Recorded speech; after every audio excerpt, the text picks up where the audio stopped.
12 से 14 घंटे के दौरानिए का रोज़ा एक बहुत बड़ा मैदे के लिए रेस्ट है।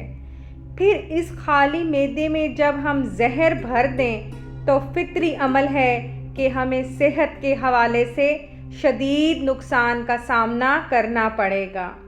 चीनी एक जहर है।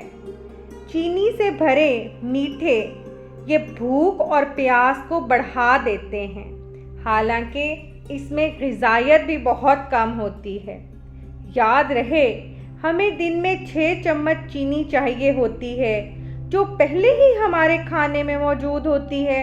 मसलन चावल, रोटी, फल, इनमें शुगर की मिकदार पाई जाती है। चीनी तो वैसे भी जहर है और इंसान की सेहत के लिए मुज़र है, लिहाजा चीनी का इस्तेमाल बिल्कुल छोड़ देना चाहिए या बिल्कुल कम कर देना चाहिए।